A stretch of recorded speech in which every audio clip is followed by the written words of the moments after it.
El lloc de la dona és un centre d'atenció social a dones que exerceixen la prostitució i o són víctimes de tracte amb finalitats d'explotació sexual, que pertany a la congregació de les Germanes Oblates del Santíssim Redemptor a Barcelona. La nostra missió és afavorir el desenvolupament integral i l'autonomia de les dones, d'aquestes dones, contribuint a la seva realització personal i la seva integració social i laboral. I també treballar per la sensibilització i la incidència política, denunciant situacions d'injustícia social. La nostra labor al lloc de la dona és propiciar una atenció integral a les dones que atenem, sempre des de la promoció del seu desenvolupament personal i la seva millor qualitat de vida. Sempre posem a les dones com a protagonistes del seu propi procés i treballem en un model sistèmic d'atenció. Això és un model en el que està en compte les diferents esferes de la seva vida, la salut, la formació laboral. Llavors, com deia abans, intentem sempre posar a la dona com a l'eix principal del seu propi procés per donar-li aquestes eines per poder fer una promoció del seu desenvolupament sempre des de la seva decisió pròpia. Només posarem 3 exemples que mostren i que parlen per si mateixos sobre la necessitat de seguir lluitant per un món més igualitari i just entre homes i dones. Hi ha països al món que pel fet de ser dona encara ara existeix l'avortament selectiu, és a dir, que pel fet de ser dona ja no neixes.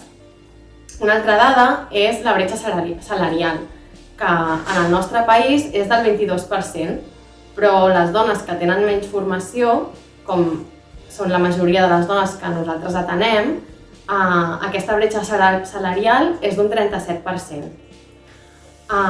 La tercera i última dada que volíem mostrar és que el 80% de les persones que són víctimes de tracte de persones amb finalitat d'explotació sexual són dones.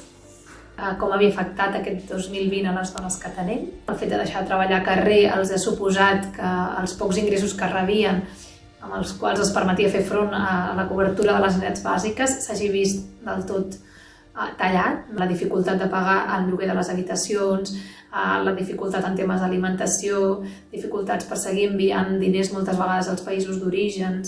Per altra banda també sí que és veritat que el fet de deixar de treballar a carrer els ha donat per una banda una certa estabilitat potser emocional, podríem dir, de que s'han adonat del que els suposava el fet de deixar-ho.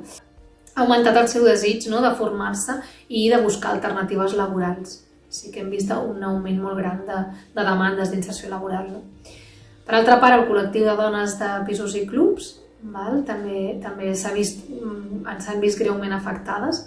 El fet de veure retallat qualsevol ingrés les ha col·locat en una situació de vulnerabilitat nova per elles.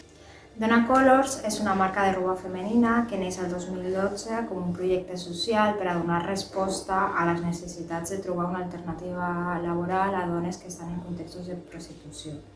Llavors, el projecte en si es divideix en 2 parts. Està la part formativa, on les dones s'estan instruint de la part més teòrica, que és una càrrega lectiva molt alta.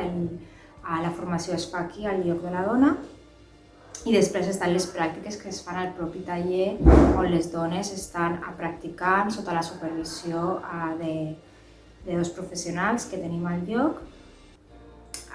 Llavors, els objectius de la marca serien afavorir la integració social, l'autonomia, la independència econòmica, oferint sempre una alternativa realista i viable a l'alternativa de l'exercici de la prostitució.